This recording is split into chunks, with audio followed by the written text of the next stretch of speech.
पूरा देश जानना चाहता है कि भाई खिलाड़ी आज चुनाव था, आप सबको पता है।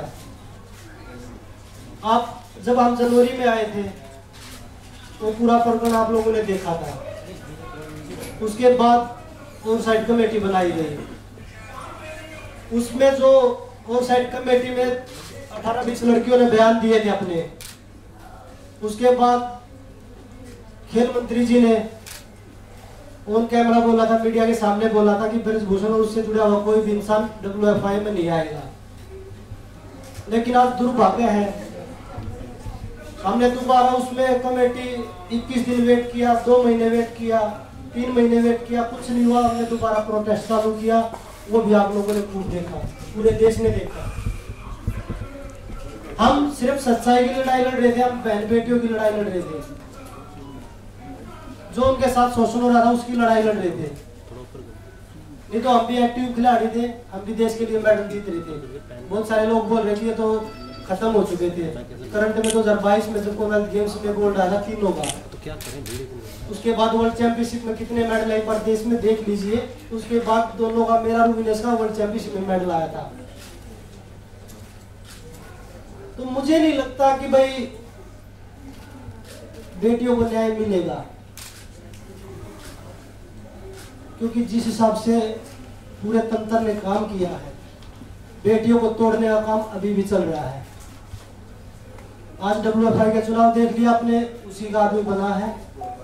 उसके बावजूद जब खेल मंत्री जी के सामने 15-20 लड़कियों ने अपनी आप बीती बताई थी, आज 6 लड़कियां में भी तोड़ने पे पूरा जोर लगाया जा रहा है। आज तो WFI के चुनाव में किया है, धीरे धीरे उसको कोर्ट से भी बरी करवा देंगे, मुझे लग रहा है जो। लेकिन फिर भी हमें भरोसा है न्यायपालिका पर, क्योंकि मुझे लगता है कि जो हमारे देश में न्याय बचा है वो सिर्फ न्यायपालिका में ही बचा है। तो हमें अब भी उससे उम्मीद है, माननीय सुप्रीम कोर्ट से, माननीय दिल्ली हाई कोर्ट से। तो हमें लगता है कि हमें जो बहन बेटियों को जो न्याय की लड़ाई है, जो आने वाली जो हमारी पीढ़ी है ना, हमने जो लड़ाई लड़ी, मुझे लगता है कि आने वाली 1-2 पीढ़ियों को और लड़नी पड़ेगी। जितने हमने अपने दम में, जितना हमारे में दम था, हमने वो लड़ाई लड़ी है। लेकिन जो सरकार ने हमारे से वादा किया था ना, उस पर सरकार खड़ा नहीं हो पाई। बड़े दुख के साथ कहना पड़ रहा है आज कि हमारी बेटियों को न्याय, मुझे नहीं लगता कि 1-2 पीढ़ी के जो आप आने वाली पीढ़ी है उनको भी लड़ाई लड़नी पड़ेगी, जब भी न्याय हो सकता है। सभी को नमस्कार। बहुत साल लगे ये हिम्मत बनाने के लिए, इस फेडरेशन के जो प्रेसिडेंट हैं उनके खिलाफ लड़ाई लड़ने के लिए हमें बहुत साल लगे कि हिम्मत बनाई और हमने ये प्रोटेस्ट किया। लेकिन आज सब आपको नतीजा पता ही है कि प्रेसिडेंट जो है उसी का, उसके बेटे से भी फिर है, उसका राइट हैंड ही मान लो प्रेसिडेंट बना है आज रेसलिंग फेडरेशन का। तो जो सरकार ने कमिटमेंट की थी वो पूरी नहीं हुई। हमारी मांग थी महिला प्रेसिडेंट की, कि महिला प्रेसिडेंट होगी तो शोषण नहीं होगा। लेकिन ना पहले महिला प्रेसिडेंट, ना महिला का कोई भागीदारी थी। आज आप पूरी इलेक्शन उसकी लिस्ट उठा के देख लो, एक भी महिला को कोई स्थान नहीं दिया गया। तो बस यही कहना चाहूँगी कि जो ये लड़ाई है, ये हमने तो अपनी पूरी हिम्मत करके लड़ी, लेकिन ये लड़ाई जारी ही रहेगी, क्योंकि आने वाली जो और फ्यूचर है, जो बेटे हैं, बेटियां हैं, जो रेसलर्स हैं नई जनरेशन के, उनको ये लड़ाई लड़नी पड़ेगी। और मैं ये कहना चाहूँगी कि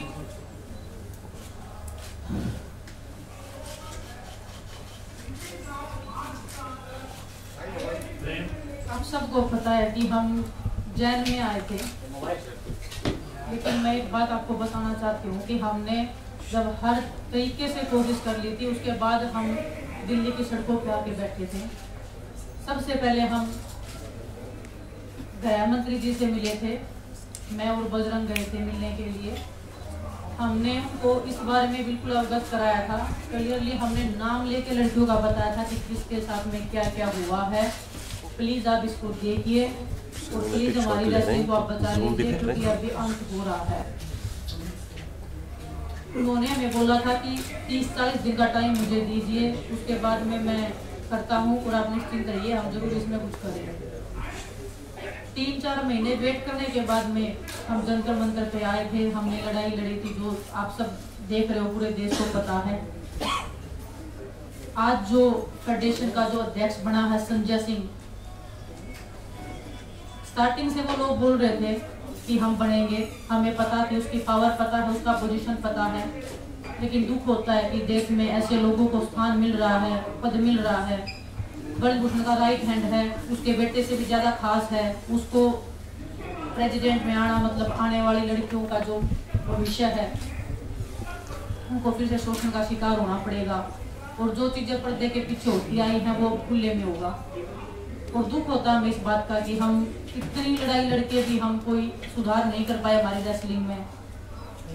आने वाले बच्चों के भविष्य के लिए जो हम लड़ाई लड़ रहे थे उसमें हम कामयाब नहीं हो पाए।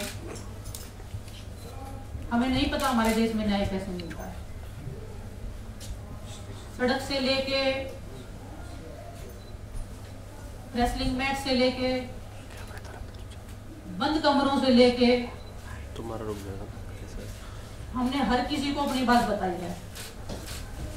ऐसा नहीं है कि हम सीधा सड़क के ऊपर आ गए, हमने हर तरीके से कोशिश की है। जो स्पोर्ट्स मिनिस्ट्री है हमने उनको क्लियरली बताया है कि ऐसे ऐसे हो रहा है, प्लीज आप कुछ करिए।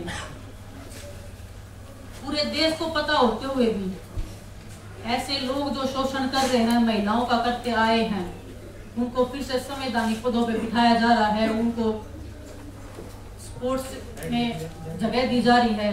जो एक महिला थी, हमें उम्मीद थी कि कोई महिला आएगी, आने वाली जो बच्चियां हैं वो एक संतुष्टि फील करेंगी कि एक महिला है, और उनको भी एक हौसला मिलेगा कि हाँ कि हम अभी सेफ हैं। ना तो पहले रेसलिंग फेडरेशन में कोई भी एक लड़की थी, ना कोई भी आगे लड़की है। मैं हमारे आने वाले रेसलर से कहना चाहती हूँ कि आने वाली 2 या 4 पीढ़ियां तैयार रही है शोषण के लिए। शायद आपको भी ये लड़ाई लड़नी पड़ेगी, हम जो ये लड़ाई लड़ रहे हैं। जब देश के लिए फांसी लगाई थी, देश तभी आजाद नहीं हुआ था। काफी साल लग गए थे उनको अपने देश को आजाद होने में भी। हम उम्मीद बहुत कम है, फिर भी हम उम्मीद कर रहे हैं कि हमें न्याय मिलेगा।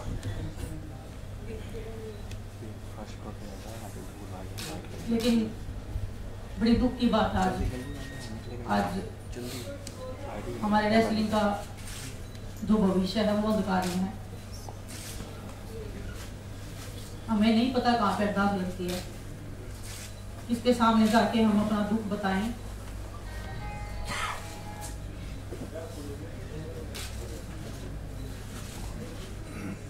आज आप सबके सामने आए हैं, हम ट्रेनिंग कर रहे हैं, फिर भी हम बैठे हैं यहाँ पे, फिर भी हम लड़ाई लड़ रहे हैं।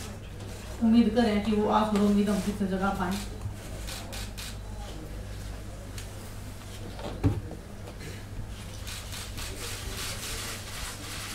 मैं आपको बताऊं, सरकार से ना तो हमारी पहले लड़ाई थी, ना हमारी आज लड़ाई।